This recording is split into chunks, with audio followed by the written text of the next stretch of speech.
At 91 years old, a legendary violin player and instructor is getting ready to hang up her bow. Betty Haig's storied career is the perfect example of what's possible when hard work intersects with opportunity. And WGN's Patrick Elwood has her story.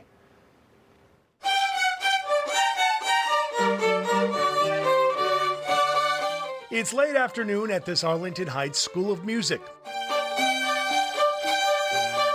And within a short time, the show will begin.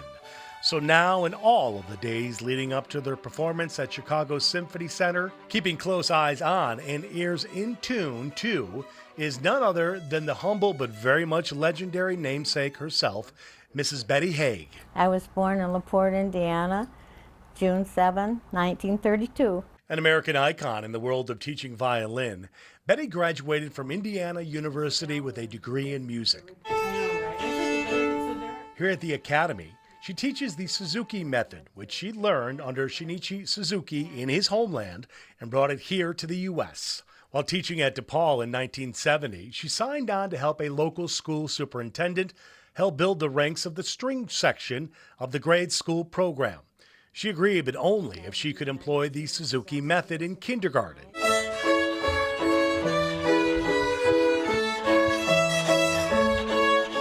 Which begins instruction at an earlier age as opposed to what was then the customary age of fourth grade. The initial recruitment brought in 200 children, and I was the only teacher.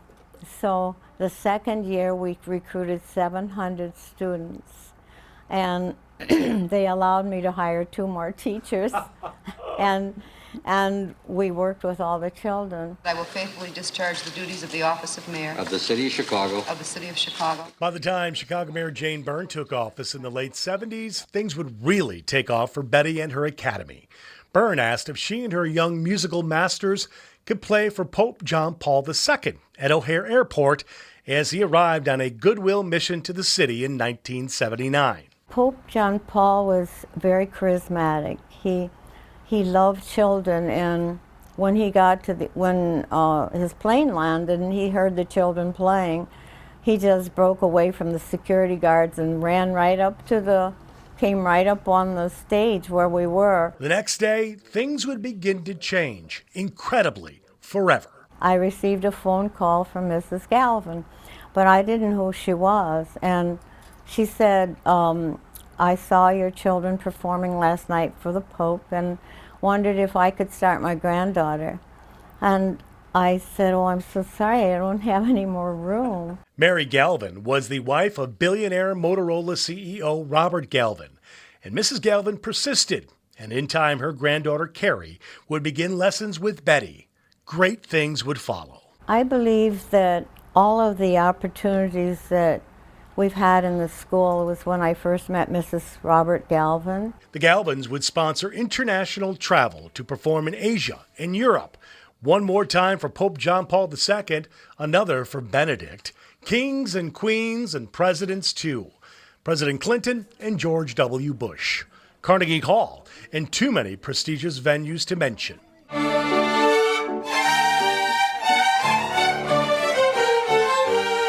Today at 91, Betty is eyeing retirement. She's funny. She doesn't know it, but she's hysterical. Nobody knows her better than her granddaughter Tiffany, who took lessons as well, and these days helps run the academy. We are truly blessed to still have her, and she's so willing to just help with everyone, all the teachers here and all their students. Tiffany can attest from her impeccable attire to her exacting musical standards. You can smile. Betty is second to none. Mrs. Haig is a 1 in a million kind of teacher. Danielle Pavlos is a former student of Betty's who went on to major in music at DePaul. Her son Dimitri, who is 5, takes lessons at the academy now himself. Even from 4 and 5 years old, they can play like accomplished musicians. That's exactly what you want. Make no mistake, Betty's standards can be challenging, but in time they are appreciated.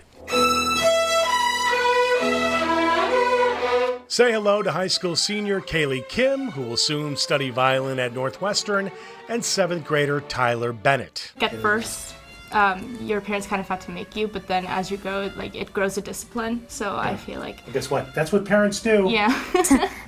That's our job. Like it or not, you know. Exactly. Just some of her many magical musical moments are framed and hang on the walls at her academy. You might say for the Lady of the Hour, or the Millennium if you prefer, this life has been the perfect score. I've always lived in a world of children. It's been a beautiful journey for me. Oh, and did I mention they've played at the Lincoln and Kennedy Centers as well? Their upcoming performance will be at Chicago Symphony Center on May 25th. Tickets are available. Patrick Elwood, WGN News.